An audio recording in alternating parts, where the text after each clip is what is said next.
ஆர்ப்பாட்டம் தேமுதிக ஆர்ப்பாட்டம் தேமுதிக ஆர்ப்பாட்டம் ஆர்ப்பாட்டம் ஆர்ப்பாட்டம் ஆர்ப்பாட்டம் ஆர்ப்பாட்டம் தேமுதிக ஆர்ப்பாட்டம் தேமுதிக ஆர்ப்பாட்டம். நாளைய தமிழக விடிவெள்ளி தேமுதிக பொதுச் செயலாளர் அந்நியர் அவர்களின் ஆணை கிணங்க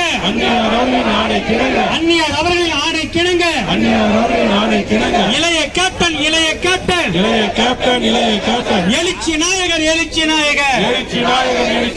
விஜய பிரபாகர் தலைமையிலே ஆர்ப்பாட்டம் மக்கள் மனதில் என்றும் வாழ கேப்டன் ஆட்சியுடன் ஆர்ப்பாட்டம்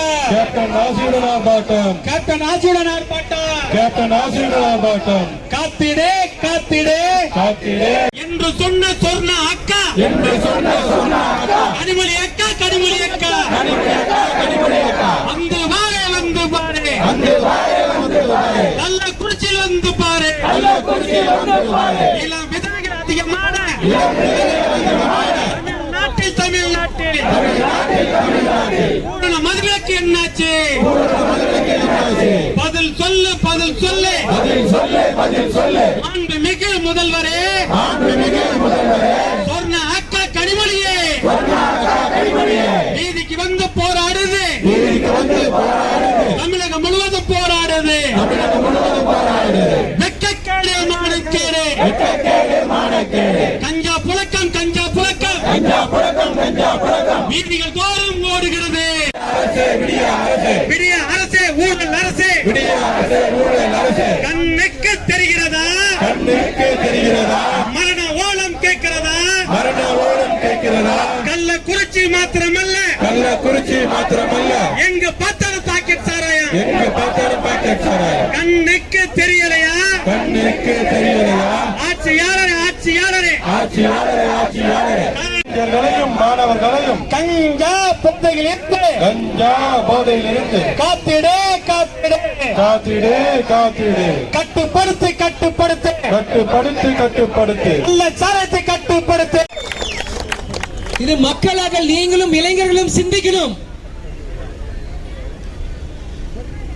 இன்னைக்கு அது மட்டும் இல்லாம இன்னைக்கு தேவையில்லாம இன்னைக்கு மரியாதை முதலமைச்சர் சொல்றாரு, இன்னைக்கு 24 மணி நேரத்துல அந்த அரசு அதிகாரி எல்லாருமே பணிமாற்றம் செஞ்சுட்டோம், இது அரசோட சாதனைன்றாங்க.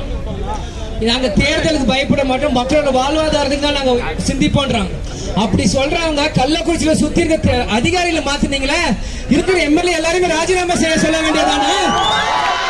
அவ்வளவு உங்களுக்கு திராணி இருந்துச்சுன்னா, அவ்வளவு உங்களுக்கு தைரியம் இருந்தா அதிகாரம் மாத்திட்டோம் 24 மணி நேரத்துல நெஞ்சலி சொல்றாங்க.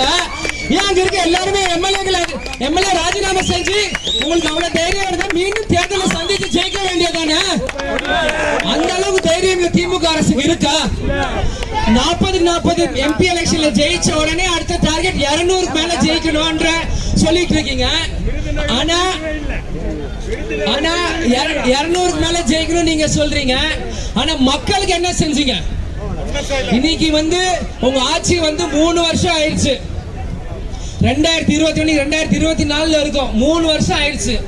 என்னைக்கும் அப்துல் கலாம் ஐயா மறைந்து பல வருஷம் ஆச்சு. 2015 16 இறந்தார்.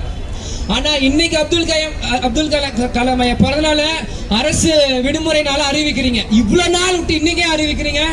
திசை திருப்புறீங்களா? நீங்க எல்லாருமே இதை பாதியே பேசிட்டு இருக்காங்க, கள்ளச்சாராயம் பத்தி பேசுறாங்க, திசை திருப்புறீங்களா? அப்துல் கலாம் ஐயா பத்தி நீங்க வீடியோ கொடுத்தா இளைஞர்கள் எல்லாருமே அப்துல் கலாம் ஐயா பின்னாடி இருக்காங்க, அதை பத்தி பேசுவாங்க. உங்க ஆட்சிக்கு இதனால நல்ல பேர் வரும் நினைச்சிட்டு இருக்கீங்களா? சத்தியமா கிடையாது. மக்கள் எல்லாருமே தெளிவா இருக்காங்க.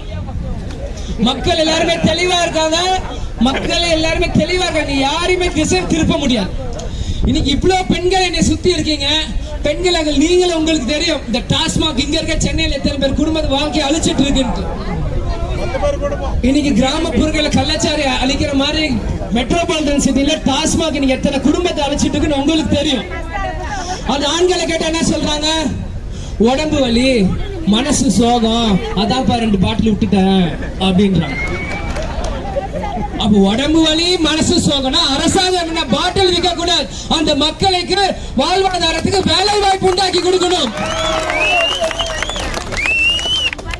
அதுதான் ஒரு நல்ல அரசாங்கமோட வேலை. பாட்டில் விலையை குறைக்கிறது, கள்ளச்சாராயம் விற்கிறது, ஏன்னா உடம்பு வலிக்குது குடிக்கட்டும்னு சொல்றதுக்கு இல்ல. அவங்களுக்கு வேலை வாய்ப்பு நீங்க கொடுத்தீங்கன்னா இவங்க எதுவும் குடிக்க போறாங்க.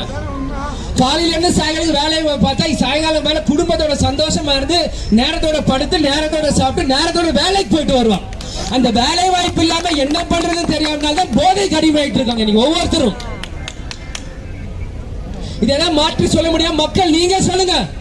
இதேதோ நாங்க வந்து திமுக ஆட்சி குறை சொல்றோம் எங்க நோக்கம் இல்ல. மக்களோட வலி வேதனையை தான் இன்னைக்கு தேமுதிக தமிழ்நாடு முழுவதும் ஆர்ப்பாட்டத்தில் சொல்லிட்டு இருக்கோம்.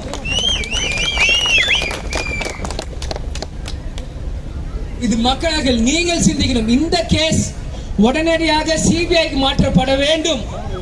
இருந்தால்தான் இதை உண்மையான நிலையை நம்ம கண்டுபிடிக்க முடியும். இன்னைக்கு 10 லட்சம் ரூபாய் நீங்க வந்து இறந்தவங்களுக்கு கொடுக்குறீங்க. இன்னைக்கு கள்ளச்சாராயம் குடிக்கிறவங்க யார்? பெரிய பிசினஸ் மேனோ கோடீஸ்வரனோ யாரும் இல்ல.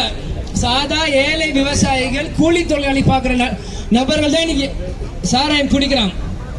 இன்னைக்கு அவங்களுக்கு 10 லட்சம் அப்படின்றது மிகப்பெரிய ஒரு தொகை. இன்னைக்கு ஒருத்தர் இறந்து அவங்க குடும்பத்துக்கு 10 லட்சம் போகுதுன்னா அப்ப கஷ்டப்படுறவங்க எவ்வளவு நாள் கஷ்டப்படுறாங்க. ஒரு சூழ்நிலையில அவங்களுக்கும் சிந்திக்க தோணும், ஒருவேளை நான் உயிரை விட்டுட்டேன்னா அந்த 10 லட்சம் ரூபாய் என் குடும்பத்துக்கு கிடைக்காதா அப்படின்னு மத்தவங்க சிந்திச்சாங்கன்னா அப்ப எல்லாருமே கள்ளச்சாராயம் கொடுத்து இறந்தா எல்லாருக்குமே நீங்க 10 லட்சம் கொடுப்பீங்களா? சரி, 10 லட்சம் கொடுத்தீங்க, சந்தோஷம்.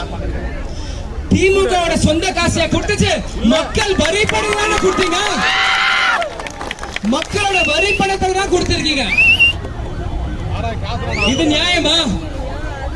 ஏதோ கள்ளக்குறிச்சியில ஒரு கிராமத்துல குடிச்ச ஒரு மக்களுக்கு தமிழ்நாட்டில் இருக்க எல்லா மக்களோட வரி பணத்தை நீங்க கொடுத்திருக்கீங்க. உங்க அரசு தானே, திமுக அரசு தானே இன்னைக்கு கவர்மெண்ட்ல இருக்கு. ஏன் உங்க சொந்த பேக்கெட்ல இருந்து மக்கள் கொடுத்தா என்ன குறைஞ்சா போயிருவீங்க?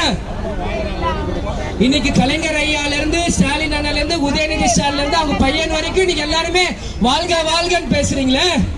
உங்க எல்லார் பேர்லயும் நிதி நிதின்னு இருக்குல்ல, ஏன் அந்த கொஞ்சம் நிதியை நீங்க கொடுத்தாதான் என்ன? மக்களாக நீங்கள் சிந்திக்கணும். உதயநிதி, தயாநிதி, கலாநிதி, நிதி நிதி நிதின்னு இருக்குல்ல, உங்க நிதியை நீங்க என்ன கொடுத்தீங்க மக்களுக்கு?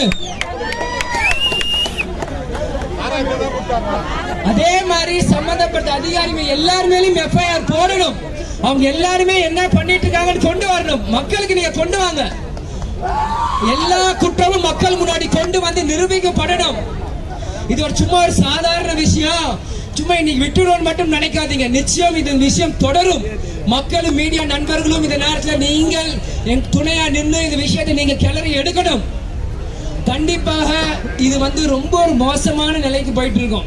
இன்னைக்கு நம்ம பீகார் யூபி நம்ம தமிழ்நாட்டில இருந்து குறை சொல்லிட்டு இருக்கோம். ஆனா தமிழ்நாடு எந்த நிலைமையில இருக்கு நீங்கள் சிந்திக்கணும். இன்னைக்கு நம்ம தமிழ்நாடு எந்த நிலைமையில இருக்கு மக்களாக நீங்கள் சிந்திக்கணும்.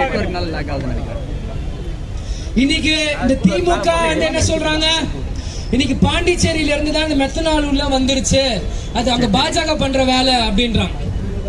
அதே மாதிரி இன்னைக்கு திமுக என்ன சொல்றாங்க, அதே மாதிரி ஜிப்மர் மருத்துவமனையில மருந்து வந்து இன்னைக்கு மக்களை காப்பாற்றணும்ன்றாங்க. அப்ப அங்கேயும் பாஜக அரசு தான் இருக்கு. ஏன் இதை சொல்லல? பாஜக ஆதரவோ திமுக ஆதரவோ நான் இங்க பேசல. இந்த திமுக பாஜக டிராமா பண்ணி இன்னைக்கு மக்கள் எல்லாருமே உங்களுக்கு முட்டாளாக்கிட்டு இருக்காங்க. அதைத்தான் நான் சொல்ல வரேன். நீங்க சிந்திக்கணும். உங்களுக்காக வாழ்ந்து உங்களுக்காக உழைச்சி உங்களுக்காக மறைந்த தலைவர் ஆரம்பிச்ச கட்சி தான் இன்னைக்கு இந்த விஜய் பிரபலம் மக்கள் முன்னாடி நிக்கிறனா. நாங்க யாரும் அரசியல்வாதி ஆகணும்னு வரல, எங்க தலைவரோட வழியில் நாங்க நீங்க அரசியலுக்குள்ள வந்திருக்கோம். எத்தனை கஷ்டங்கள் எத்தனை துயரங்கள் இருந்தாலுமே இந்த இனி எங்களோட நோக்கம் எங்களோட பாதை எல்லாமே கேப்டனோட வழியில் மட்டும்தான். நேற்று டிவியில கேப்டன் பிரபாகர் படம் பார்த்தேன்.